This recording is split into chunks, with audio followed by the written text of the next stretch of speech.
let's talk a little bit about no call. No call is our base 5-man. You probably all do it. What we try to do is to, again, make it simple, stupid. Rules of no call: ball, left, right, I've got 2. Ball, left, right, I've got 2. Within the ball, okay, we got to make sure that we've established it. We've left the inside player, the crease player probably, because we were going from an off-ball to on-ball position. We're going lanes to gloves, okay? We never want to, you see lazy defensemen that always kind of want to drag their sticks around and make that play. We ask our guys to be very disciplined. Okay, a lot of guys want to play man down with their sticks high, defensive sticks. We all say as coaches, keep your sticks in lanes, get them up, get them up. Well, the lane, getting them up, if I put a defensive shaft, another 3 feet in the air, that's not the lane. So they might have to choke down, or they have to kind of keep that stick at shoulder level, all right? And that's a challenge, and that's something that we work on, and then we do a 3-3 skip drill. I'll show you that drill shortly, how we work on that. Right, left, support, okay? Obviously, in man-down situations, you've got teams that when things start to break down, they're going to dodge. You take a bad approach, they're going to dodge. And how you react to that off the ball is very, very important. So obviously, we've got adjacent help that's prepared to come in and make sure that they can stop a dodge on man down. You see it more typically, again, when that short stick's rotating down that back side, all right, that attackman going against a short stick, that's a good matchup for a lot of coaches. We make sure that the adjacent help is there to support. And the skip lanes, left and right, are very, very important for them. Those are the guys that really, have to take care of your lanes. Your adjacents opening up the right direction with their hips, getting that stick in that lane, and filling, and not allowing a team to make a penetrating pass or a skip pass, which can break down any man down. All right? Force the adjacent pass, buy time, and I think, obviously, that if we can shorten up a defense or a man-up situation by maybe forcing 6 or 7 passes because we're covering up the inside or we're not allowing an easy skip, that's a great scenario for us, shorten the play. I've got 2. Obviously, if you're 2 away, you're helping with the crease. You're filling to the crease. You're quick to get in. You're quick to get it. We talk about getting a piece of the crease. So a lot of guys they'll go inside and they'll kind of hang their stick and try to make the guy look covered.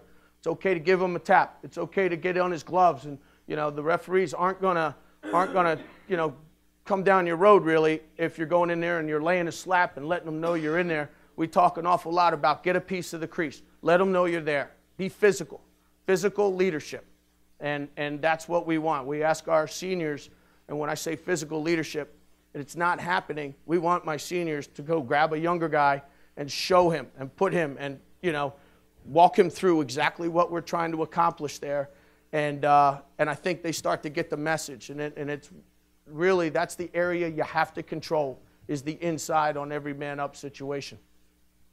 Obviously, when there is a skip pass, okay, we're near man, and that means we're coming with the closest guy inside the ball. Hopefully, it is the guy that's coming off of the crease, but it might be we might have to hold the crease as he pops high, and it might have to be a rotation off the base. But we're near man inside the ball on any skip pass. And when we get skipped, all of them yell skip. So all of them yell skip. Okay, so that allows us to know we're near man. If the ball carrier's a threat, we'll play gloves. And I guess the question is, how far are you going to go outside of the crease? It really depends on your goaltender and your comfort level. We felt very good about our goalie last year. Big kid, ended up being a second-team All-American. So we allowed some shots from an area that may have been about 14, 15 yards, 13, 14 yards. In years past, we probably wanted to react a little quicker and push them out towards the perimeter. Regardless of what the situation is, if he's a threat, we get out to the ball. Where are threat areas for us? Right around goal line. Where somebody can kind of make that pass and get underneath. We're never going to let somebody stand at goal line or stand 1 yard below goal line. We're going to attack him, and we're going to force him to take 3 or 4 steps out to make his next decision, okay? A lot of guys, again, are spokes on the wheel, and they just kind of get out there. At some point, it might be finding the weakest guy on the offense, but it certainly for us is finding anybody that's a key decision maker to force them to kind of retreat a little bit and then regroup. Actually, I think I have a video here. See if it works. So what you see here is this week, we're just now starting to work on man down. It's a 2-3-1, so we've got our shooters up top. Okay, we're in a no call. So if the ball's right here, ball, we'd be left, right, and then these guys would be pinching the crease. I've got 2.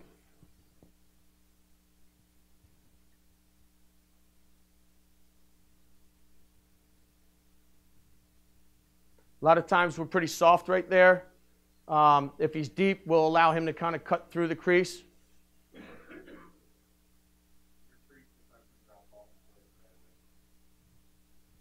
Oh, I'm sorry. Our crease defenseman, yes, we're in a true 5-man. So that means everybody has the responsibility for the crease. That would be a 4-man where we would lock the crease off and rotate around them.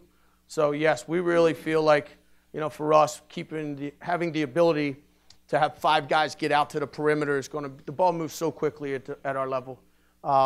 So with a 4-man for us, they're going to get a good shot on the perimeter. So we really believe that, again, within our rules, putting a little pressure on the perimeter, forcing guys to get in and out. That we talk a lot about having a pop step, get out, but your first step is almost a jump pop step back to the crease.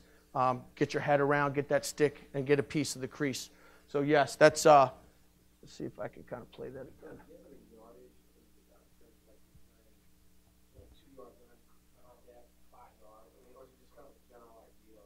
Yeah, I think again, it puts more pressure on us when they're standing right behind. When they're standing right at point, right here. If they're deep, and 9 times out of 10, if it's a minute foul, they're gonna spin it 2 times, before they get into their play. So we're probably gonna go from crease to right here at goal line and then kind of follow the ball back up into the crease, knowing that as that ball goes from here to here, we've got responsibility for that wing-to-wing skip. And then obviously as the ball gets to here, we've got to be up and on the inside, if that makes sense.